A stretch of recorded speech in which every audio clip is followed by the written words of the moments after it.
Assalamualaikum warahmatullahi wabarakatuh. Apa kabar semuanya? Alhamdulillah, sebelum kita mulai pelajaran atau pertemuan pada kali ini, marilah kita berdoa menurut kepercayaan dan keyakinan masing-masing. Berdoa dimulai.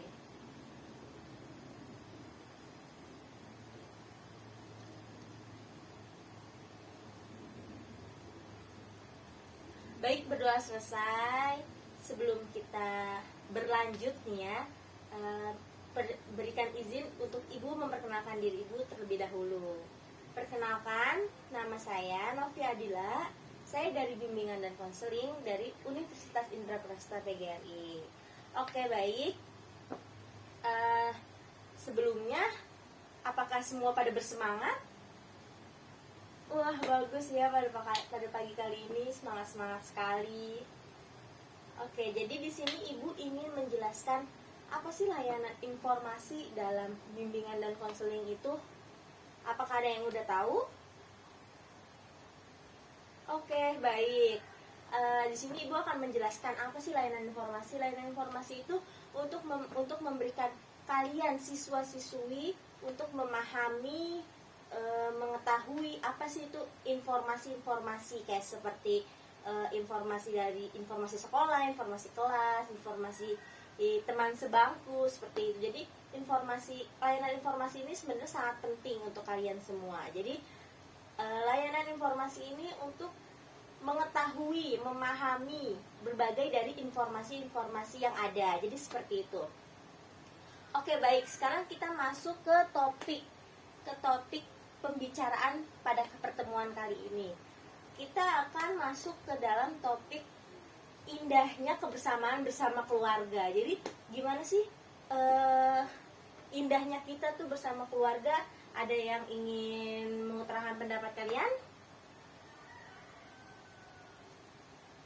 Oke, baik, pintar sekali. Iya, benar. Untuk kebersamaan bersama keluarga itu sangat penting, sangat indah sebenarnya, kayak seperti kalian kehidupan sehari-hari kalian kayak menonton TV bersama keluarga, itu tuh sangat harmonis, sangat indah momen-momen seperti itu. Jadi nanti ketika kalian berkeluarga, kalian ini kayak mengingat flashback ke masa lalu. Jadi seperti itu. Jadi itu indah sekali berkumpul bersama keluarga. Jadi seperti itu. Ya, sekarang apa sih manfaat kita tuh untuk mempelajari indahnya kebersamaan bersama keluarga? Apa sih? Ada yang tahu? Oke, baik. Ya, benar. Untuk keharmonisan keluarga. Bukannya kita pikirkan pada saat ini. Sekarang kan kita masih kecil, Bu. Bukan seperti itu. Maksudnya tuh kebersamaan bersama keluarga itu sangat indah. Jadi sangat momen-momen yang sangat baik. Jadi kalau misalkan kita tuh merasa jauh, kayak seperti orang tua pada bekerja, seperti itu. Jadi ketika satu momen di hari Sabtu Minggu, itu tuh momen-momen yang akan ditunggu-tunggu, seperti nonton televisi bareng, makan bareng. Jadi tuh sangat indah ketika kita berkumpul bersama keluarga. Oke, sekarang kita masuk ke asas-asas bimbingan dan konseling. Berikut ada asas dari keterbukaan, kenormatifan, dan asas kerahasiaan. Jadi apa sih itu, Bu? Asas-asas itu, Bu, maksudnya? Oke, Ibu akan menjelaskan dulu. Pertama, asas keterbukaan. Di sini Ibu sebagai guru BK dan kalian sebagai siswa-siswi, kalian ini harus saling terbuka terhadap cerita-cerita yang kalian ingin ceritakan kepada Ibu. Jadi di sini kalian terbuka. Di sini selanjutnya ada asas kerahasiaan. Nah, kalian terbuka ini pasti ada asas kerahasiaan. Jadi tuh kalian ingin menceritakan itu pikiran kalian, aduh Ibu nanti bakal cerita-cerita ke yang lain nih. Tidak seperti itu. Jadi Ibu itu akan merahasiakan cerita-cerita kalian. Jadi seperti itu. Dan selanjutnya ada asas kenormatifan. Asas kenormatifan itu asas yang tidak bertentangan tentang agama, norma, terus adat istiadat. Jadi di sini kita netral untuk kalian menceritakan masalah kalian dengan jujur, dengan santai, tidak yang menjerumus ke sana menjerumus ke sini, dan nanti cerita kalian ini akan ibu rahasiakan kepada diri ibu sendiri. Jadi seperti itu. Oke, baik. Tata cara pembelajaran kali ini ibu akan menjelaskan. Di sini kita setelah ibu nanti menjelaskan materi yang ada, ibu akan memberikan kalian berdiskusi kepada teman sebangku atau teman di belakang kalian. Jadi seperti itu. Nanti setelah kalian berdiskusi, kalian bisa menceritakan apa sih hasil diskusi kalian. Jadi seperti itu. Oke, sebelum kita masuk kepada materi, sebelumnya kita kan tadi pertama-tama sudah mengucapkan doa, dan kita akan mengucapkan kalimat basmalah, yaitu Bismillahirrahmanirrahim. Oke, sekarang kita akan mulai ke materi yang akan kita bahas. Oke, sekarang kita masuk ke topik, yaitu indahnya kebersamaan bersama keluarga. Di sini ada yang tahu nggak sih apa sih definisi istilah dari keluarga itu apa sih? Ya, ada yang mau jawab? Ya, boleh. Iya, bagus. Ada yang mau menjawab lagi? Ya, boleh. Oke, bagus. Jadi di sini keluarga itu sekumpulan manusia, ada yang terdiri dari, ya benar, ayah, ibu, anak terdiri dari kakak, adik, berapa bersaudara, ya benar. Terus juga ada yang mendefinisikan keluarga itu keturunan dari sedarah, terus keturunan dari eyang, ada kakek, nenek, itu pasti silsilah dari keluarga. Tetapi kalau keluarga inti itu benar yang sekumpulan keluarga yang terdiri dari ayah, ibu, kakak, adik. Terus kalau misalnya keluarga besar, yaitu sekumpulan keluarga dari kayak kakak sepupu, ibu, uwa. Jadi itu masih sekumpulan dari sedarah, jadi segolongan, sekumpulan sedarah seperti itu. Jadi di sini kita tuh tahu apa sih keluarga itu. Jadi kalau misalkan menurut Islam, kita ini sesama ini saudara, tetapi ada yang mendefinisikan keluarga itu harus sedarah, jadi seturunan gitu. Jadi kayak hanya keluarga gitu. Jadi kita bisa mendefinisikan sendiri apa itu keluarga. Oke, selanjutnya ada fungsi keluarga. Di sini fungsi keluarga itu yang pertama ada fungsi keagamaan. Di sini kita dalam beragama itu dapat saling membantu, kayak dalam kegiatan beribadah kita bisa saling, ketika kita umat Islam sholat berjamaah, di sini kita ada kekeluargaan. Terus kalau misalkan di agama-agama lain, ketika ke gereja, di situ keagamaan, kekeluargaan itu sangat kuat. Jadi yang kedua itu ada fungsi dari budaya. Fungsi dari budaya ini untuk mendorong dari norma-norma, terus bersosialisasi antara saling bertoleransi antara budaya A dan budaya B. Jadi kita harus saling mengerti apa yang ada tingkah laku mereka. Kita harus saling menghormati. Yang ketiga ada cinta kasih. Dalam keluarga itu pasti ada cinta dan kasih. Jadi di sini kita harus saling menyayangi, saling menghormati, saling mencintai. Bukan hanya untuk kita ke lawan jenis, tapi kita keluarga juga harus saling cinta dan kasih sayang. Jadi seperti itu. Selanjutnya ada fungsi melindungi. Kita ini sesama keluarga harus saling melindungi, menjaga. Jadi kakak dan adik harus saling melindungi, menjaga satu sama lain, antara orang tua, antara kakak beradik. Kita tuh pasti sebelumnya kita saling cinta, lama-lama kita menimbulkan rasa saling melindungi. Selanjutnya ada fungsi reproduksi. Di sini ketika ada sepasang kekasih, dua orang lawan jenis menikah, akan membuahi anak, yaitu anak ini akan menjadi keturunan keturunan kita di sini, yaitu menjadi keluarga. Jadi semakin kita mempunyai keturunan di situ adalah keluarga kita. Jadi semakin banyak keturunan kita, semakin banyak dari turunan kita itu adalah keluarga kita yang akan kita cintai dan lindungi, bahkan kasihi. Jadi di situ kita harus saling menjaga. Selanjutnya ada fungsi sosialisasi dan pendidikan. Di sini fungsi sosialisasi dan pendidikan itu sangat penting. Jadi untuk era sekarang pendidikan itu sangat penting. Jadi ketika kita ingin menggapai cita-cita, kita harus melewati pendidikan. Dan melewati pendidikan itu kita harus bersosialisasi, kayak seperti sekarang kita berteman. Itu kita bersosialisasi. Selanjutnya ada fungsi ekonomi. Di sini fungsi ekonomi itu untuk melanjutkan, untuk bagaimana kita ekonomi kita itu harus stabil, baik. Jadi kita kayak seperti orang tua yang bekerja.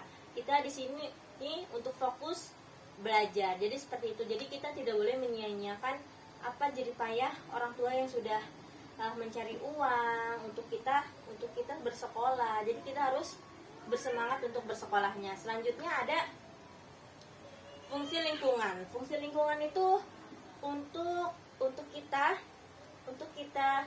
bersosialisasi seperti tadi. Kita bersosialisasi dengan teman di sekolah, dengan pendidikan, yaitu sekarang bersosialisasi di lingkungan. Sosialisasi di lingkungan itu sangat penting. Sangat penting. Jadi bagaimana kita berperilaku sebelum kita di sekolah, kita pada adanya di lingkungan sekitar rumah.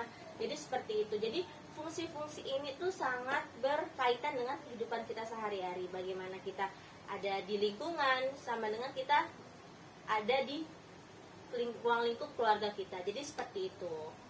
Selanjutnya di sini ada bentuk keluarga. Bentuk keluarga itu dibagi menjadi beberapa, yaitu yang pertama itu ada bentuk dari garis keturunan. Garis keturunan ini kayak seperti kakek nenek kita, uyut-uyut kita itu mempunyai anak itu mempunyai anak lagi di situ garis keturunan. Jadi tidak terpisahkan biasanya kalau garis keturunan ini. Jadi seperti sedarah gitu. Kalau misalkan saya sama kakak saya adik kakak, jadi di situ saya ada garis keturunannya. Jadi antara anak itu yaitu garis keturunan. Yang kedua ada dari jenis perkawinan. Di sini jenis perkawinan yaitu antara dua sepasang lawan jenis menikah. Di situ akan ada terjadinya bentuk garis keturunan seperti tadi. Dan setelah itu kan menjadi keluarga. Setelah menjadi keluarga, si laki-laki menikah kembali dan mempunyai anak. Di situ juga mereka itu ruang lingkup keluarga. Jadi seperti itu. Selanjutnya ada berdasarkan pemukiman. Kita ini berkeluarga tidak hanya dari garis keturunan, tetapi kita di mana kita bertinggal di situ juga menjadi keluarga. Jadi bukan keluarga yang dari garis keturunan, tapi keluarga dari sekitar kita. Jadi seperti itu. Kalau keluarga pemukiman itu kayak tetangga, terus lingkungan RT yang kita kenal dari sekitar kita yang kita tinggali. Jadi seperti itu. Selanjutnya ada dari jenis keluarga. Jadi jenis keluarga ini juga ada yang keluarga inti, keluarga besar sekali. Jadi seperti itu. Keluarga inti ini cuma hanya dari satu kepala. Jadi kayak dari keluarga dari hanya bapak, ibu, ayah, kakak.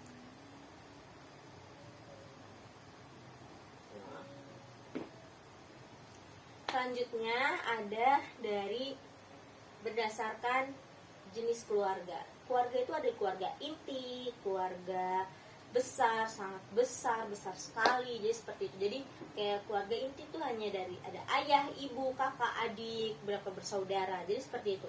Kalau dari keluarga besar itu bisa dari kepala itu dari kakek dari baik dari ibu, dari ayah. Jadi seperti itu. Jadi itu keluarga besar. Kalau lebih besar lagi itu dari keturunan sebelumnya lagi. Jadi kayak dari ibaratnya dari uyut kita, dari leluhur kita. Jadi itu semua kita bersaudara. Kayak ada di perkampungan itu rata-rata satu kampung itu keluarga semua, karena antara si A dan si B itu menikah. Terus selanjutnya, keturunan selanjutnya saudara si A dan si B itu menikah. Itu juga jadi menjadi sebuah keluarga. Jadi seperti itu. Selanjutnya ada dari berdasarkan kekuasaannya. Jadi ada yang dalam kekuasaan itu ada yang berkeluarga. Jadi di sini di desa A itu ada yang berkuasa. Di sana tuh berkeluarga semua. Jadi seperti itu. Maksud dari yang di desa itu, dia tuh yang dominan di desa itu kayak misalkan si A orang paling kaya, orang paling hebat. Di situ kan berdominan kan dia. Jadi di situ bisa dianggap, bisa kadang suka dianggap itu keluarga saya, itu keluarga dekat, itu keluarga dari keturunan saya. Jadi seperti itu dari berdasarkan kekuasaannya. Oke, selanjutnya ada kedudukan anggota keluarga. Di sini kedudukan anggota keluarga yaitu di mana ada satu kartu keluarga atau satu keluarga yang paling tertinggi kedudukannya yaitu ayah atau bapak. Di sini ayah atau bapak itu sebagai kepala keluarga yang memimpin keluarga. Yang kedua ada ibu. Di sini ibu sebagai pendamping ayah. Jadi seperti itu.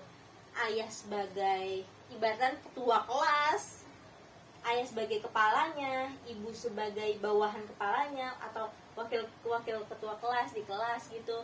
Jadi ibu itu pendamping, selalu ada di samping ayah. Jadi pendamping ayah setiap mengambil keputusan. Seperti ayah yang mengambil keputusan, tetapi harus tetap dibicarakan kembali kepada si ibu. Yang ketiga yaitu anak. Anak ini dibagi menjadi ada kakak, adik. Jadi seperti tergantung di dalam keluarganya itu ada berapa bersaudara. Di sini kakak kedudukannya paling tinggi di antara adik-adik yang di bawahnya. Jadi ketika ada kakak yang pertama yang paling dituakan, adik kedua yang paling dituakan dari yang nomor 3. Jadi seperti itu kedudukan dalam berkeluarga. Oke.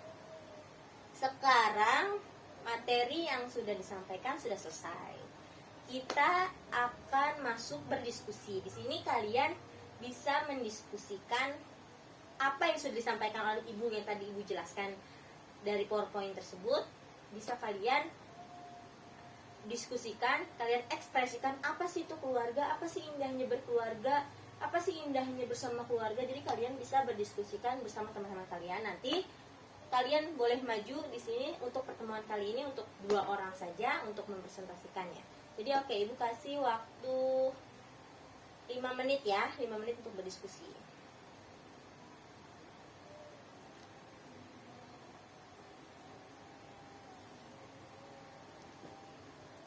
Oke, cukup untuk waktu 5 menitnya. Ada yang ingin mempresentasikan hasil diskusinya?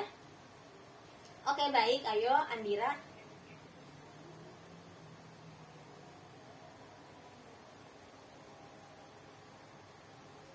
Ya, bagus sekali. Jadi keluarga itu sangat penting, dinomorsatukan. Ya, benar.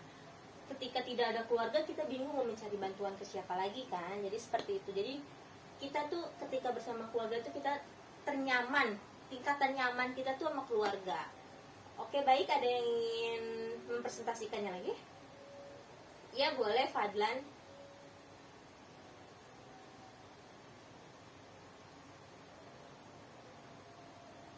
Ya, betul sekali. Jadi keluarga itu harus kita cintai, sayangi, harus kita lindungi. Bahkan ketika ada masalah, kita harus rembukan. Jadi seperti itu. Kita tuh tidak boleh ada jauh komunikasi dengan keluarga. Jadi setelah kita diskusikan, kita bisa mengambil keputusan bareng-bareng. Jadi seperti itu. Oke, sekarang pertemuan kali ini Ibu akhiri. Untuk pertemuan kali ini, untuk tepuk tangannya untuk teman-teman yang tadi mempresentasikan hasil diskusi. Oke, sebelum kita akhiri, kita baca doa terlebih dahulu, kepercayaan dan keyakinan masing-masing. Berdoa dimulai. Oke, selesai. Mohon maaf, kurang lebihnya mohon maaf. Saya tutup. Wassalamualaikum warahmatullahi wabarakatuh. Bismillahirrahmanirrahim. Assalamualaikum warahmatullahi wabarakatuh. Selamat pagi semuanya. Oke, sebelum kita mulai pertemuan kali ini, alangkah baiknya kita berdoa terlebih dahulu menurut kepercayaan dan keyakinan masing-masing. Berdoa dimulai.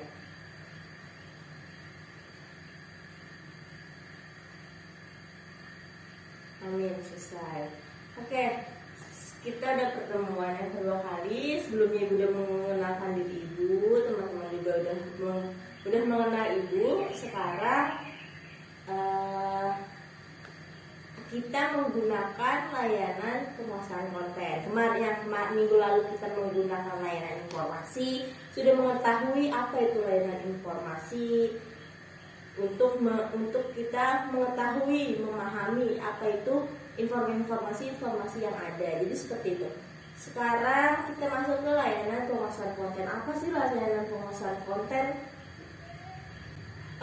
Kita tahu konten yang kita di pikiran kita tuh, konten itu kayak buat konten, Bu. Ya, ada yang mau nanggapi? Ya, jadi Ibu jelasin dulu ya. Di sini penguasaan konten itu untuk kalian mengasah diri kalian untuk lebih mengeksplor diri, lebih percaya diri, lebih untuk membagikan tanggung jawab pada diri sendiri. Contohnya, kalian mencoba untuk mempresentasikan sebuah materi di depan. Dari kalian tidak bisa menjadi bisa. Dari kalian takut menjadi berani, percaya diri. Jadi seperti itu. Untuk manfaat dari kita menggunakan layanan penguasaan konten ini, untuk mengasah kemampuan kalian untuk lebih percaya diri dari sekarang di jam sekolah sampai nanti kalian ingin kuliah, kalian bisa untuk menjelaskan di depan ketika ada pertanyaan-pertanyaan yang kalian ingin ungkapkan. Kalian tidak mengurung diri hanya duduk di tempat duduk kalian. Kalian lebih mengeksplor, teman kalian ingin maju, jadi lebih percaya dirinya tuh lebih kuat. Jadi seperti itu. Asas-asas yang ada dalam BK sudah dijelaskan minggu lalu, yaitu ada asas keterbukaan, asas kerahasiaan, dan asas kenormatifan. Oke, sekarang kita masuk apa sih Bu topik pertemuan kali ini? Pertemuan kali ini masih berkaitan dengan minggu lalu. Minggu lalu kita sudah bahas indahnya kebersamaan bersama keluarga. Sekarang kita masuk pada topik kegiatan bersama keluarga. Oke, di sini ada yang tahu apa aja sih kegiatan bersama keluarga? Kalian punya kegiatan bersama keluarga? Ada yang ingin menjawab? Ya boleh. Ramai sekali ya yang menjawab. Ya benar sekali semuanya. Di sini kegiatan bersama keluarga itu banyak sekali, kayak sudah minggu lalu kita jelasin. Bersama keluarga itu ada yang kumpul bersama keluarga di ruang tamu, ngobrol bersama di Sabtu Minggu, jalan-jalan bersama keluarga, nonton TV bersama, makan bersama. Itu kegiatan bersama keluarga yang akan menjadi momen, yang akan menjadi keharmonisan di setiap keluarga. Jika kita ada kegiatan keluarga kayak sudah disebutnya tadi, kayak contohnya kayak ngobrol bareng di ruang tamu, nonton bareng di ruang televisi, di situ kita ada suatu momen yang akan dirindukan di kemudian harinya. Terus juga ketika kita melakukan kegiatan itu, keluarga kita tuh kelihatan kayak harmonis sekali, kelihatan lebih kompak, lebih kelihatan kayak indah banget ya bersama keluarga, lebih terbuka komunikasinya. Jadi seperti itu. Kegiatan apa aja sih yang sering banget kalian lakuin di rumah bersama keluarga? Dari semua yang sudah dijelasin sama Ibu tadi sebelumnya ya. Ya benar, kayak beribadah bersama ketika waktu ibadah itu datang, terus kumpul keluarga besar di setiap bulannya, itu juga menjadi kegiatan dalam keluarga. Jadi kalau misalkan kalian punya keluarga yang harmonis tetapi pada saudara-saudara yang lain itu nggak pernah ketemu, nggak pernah silaturahim, jadi kayak ada yang kurang gitu. Makanya di situ kalian bisa mengeksplor kayak, mah, pak, kita ke rumah saudara ini yuk, kita silaturahim. Silaturahim itu tidak hanya melalui langsung kunjungan ya, kayak seperti lagi COVID kayak gini, kalian bisa lewat Zoom kayak gitu. Jadi adanya komunikasi antara saudara-saudara kalian tuh bisa lebih dekat, makin dekat. Jadi seperti itu. Oke, sekarang berindahnya kebersamaan bersama keluarga kayak materi sebelumnya yang disampaikan. Ketika kita bersama keluarga, kita bersama mama, papa, ayah, ibu, bapak, terus kayak gitu, kita tuh merasa nyaman nggak sih? Merasa kadang ada yang merasa ingin menjauh. Jadi ketika kita komunikasi kita lebih dekat, lebih baik itu, kita tidak akan tertinggal, kita tidak akan merasa tidak enak kepada orang tua kita. Jadi seperti itu, komunikasi itu lebih penting. Karena ketika kita tidak komunikasikan sesuatu kepada orang tua kita itu kayak merasa menjauh, hanya ada di diri kita yang merasakan. Padahal orang tua itu udah mendekati, tapi diri kitanya yang ingin selalu menjauh. Jadi seperti contohnya, kayak ditanya sesuatu, apaan sih bu, gitu kan. Di situ kan berarti dia menutup diri untuk berkomunikasi kepada orang tuanya. Kebersamaan itu apa sih bu? Ya tadi kita ngomongin kebersamaan dulu. Oke, sekarang kebersamaan itu suatu kumpulan ketika kita lagi mengumpul bersama, entah sama teman, sama keluarga, sama saudara-saudara. Jadi di situ ketika kita sedang berkumpul bersama, itu adanya komunikasi kan. Setelah adanya komunikasi, kita menjadi tahu apa yang ia inginkan, apa yang ia butuhkan, apa yang ia telah laksanakan. Jadi bisa kita ambil pelajarannya yang baik-baik dari cerita-cerita mereka. Di situ kita jadi terjalin lebih baik. Jadi nanti sesudah kita ada kebersamaan, sesudahnya kita bisa melalui chatting, jadi lebih perhatian sama saudara sendiri. Jadi kegiatan kebersamaan ini sebenarnya sangat penting untuk menjalin silaturahim yang baik bersama saudara-saudara kalian yang kalian punya. Jadi seperti itu. Oke, indahnya kebersamaan. Indah banget ya bersama. Iya, bersama kan. Kalau sendiri kan gak enak ya. Jadi bersama itu sangat indah. Ketika kita bersama keluarga itu sangat-sangat indah. Ya, karena keluarga itu adalah titik ternyaman dari diri kita sendiri, bukan dari teman. Ketika kita nyaman pada teman, ketika teman kita pergi, yang kita butuhin ya hanya keluarga. Jadi seperti itu. Jadi keluarga itu sebenarnya nomor satu, karena ketika kita butuh bantuan, memang di awalnya kita nyaman kepada teman, tapi kalau teman kita sudah tidak ada, sudah pergi, kita harus minta siapa lagi. Jadi seperti itu. Oke, selanjutnya kita masuk kepada diskusi. Seperti minggu lalu Ibu sudah menjelaskan, kalian berdiskusi, lalu kalian presentasikan. Ibu mempunyai sebuah cerita. Disimak ya teman-teman. Di sini Ibu punya cerita. Ceritanya di sini nggak ada yang namanya Dina kan? Ya, nggak ada, benar. Di sini ceritanya Dina mempunyai keluarga yang baik sekali, yang harmonis sekali, yang setiap hari dia tiap malam ia makan bareng, terus tiap malam ia nonton TV bareng, me time bareng sama keluarganya. Di suatu hari, ketika ayahnya bekerja sampai larut malam, Dina ini mendapat kabar dari rumah sakit karena ayahnya yang dia cintai ini mengalami kecelakaan. Ketika itu Dina bingung. Akhirnya ia menceritakan kepada ibunya karena ayah mengalami kecelakaan. Di situ ekonomi Dina itu sedang sulit-sulitnya.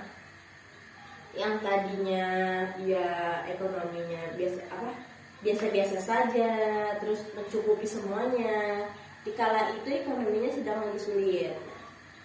Terus ia dan ibunya pergi ke rumah sakit untuk mengetahui keadaan ayahnya seperti apa.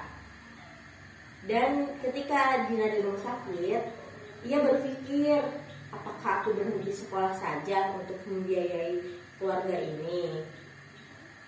Ia berpikir seperti itu terus. Dan suatu hari ayahnya sudah pulang dan menanyakan gimana Dina sekolahnya. Ia selalu menjawab baik ya, baik sudah gitu. Udah selesai. Ibu mempunyai pertanyaan dan kalian bisa diskusikan.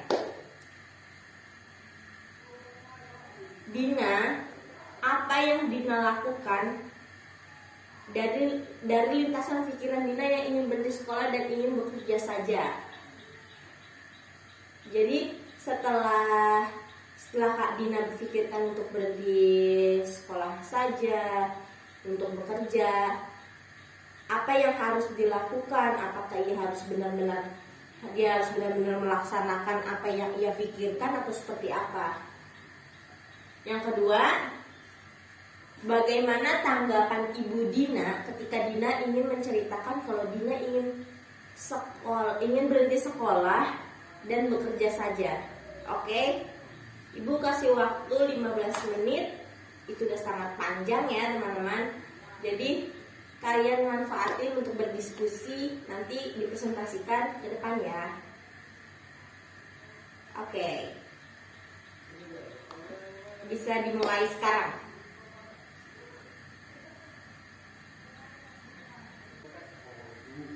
Oke, apa sudah selesai semuanya? Ya, oke, baik, sudah selesai semuanya. Ada yang ingin menjelaskan dan mempresentasikan apa hasil yang didiskusikan? Ya, boleh, Lala.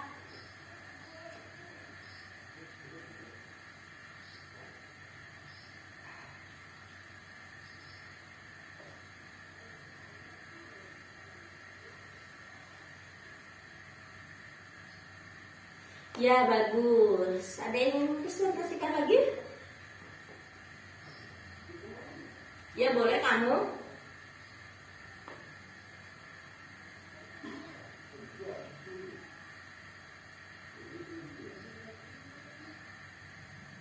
Ya, bagus. Oke, sekarang kesimpulan dari teman-teman yang sudah dipresentasikan. Ya, benar. Dina ingin sekali berhenti sekolah untuk membantu perekonomian dari keluarganya, karena ia pikir ayahnya sudah habis kecelakaan, ibunya harus bekerja apa kan bingung. Jadi ia akan mengutarakan semua ceritanya kepada ibunya. Di sini ibunya menanggapinya, tidak boleh, kamu harus bersekolah saja, untuk biaya nanti bakal kami pikirkan. Ketika itu Dina itu down lebih, kenapa saya tidak boleh membantu?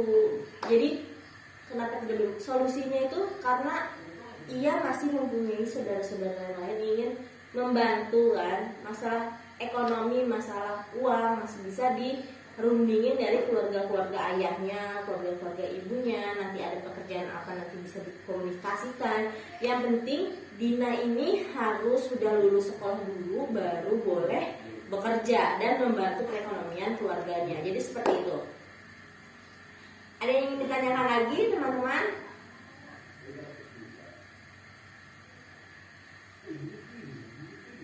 Baik, Jikalau sudah cukup, pertemuan kali ini sangatlah indah ya, kita kebersamaan bersama, lebih pada aktif, kalian menjawab, kalian mengekspresikan, kalian lebih aktif. Ibu jadi senang jadi pertemuan kali ini dan pertemuan minggu lalu. Oke. Setelah kita bahas pertemuan minggu lalu dengan topik indahnya kebersamaan bersama keluarga, pada kali ini kita membahas kegiatan bersama keluarga. Jadi keluarga itu indah sekali ya. Keluarga itu yang dinomorsatukan, keluarga itu paling ternyaman, keluarga itu saling melindungi.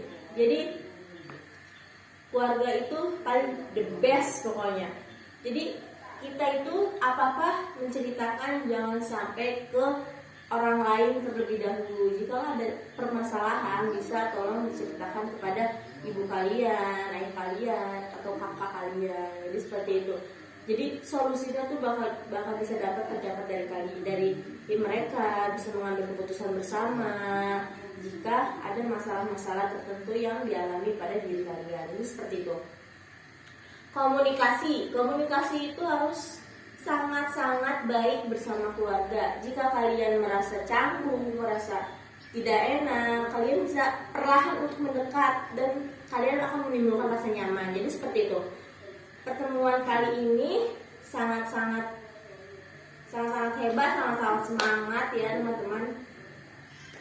Oke, sekarang kita tutup aja ya pertemuan kali ini. Bu rasa sudah cukup semua. Terima kasih pertemuan kali ini yang semangat-semangat ya. Marilah kita tutup dengan membaca doa terlebih dahulu. Berdoa dimulai.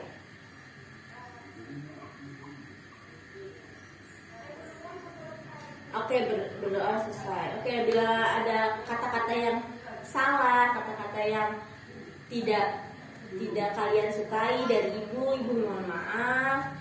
Ibu tutup. Wassalamualaikum warahmatullahi wabarakatuh.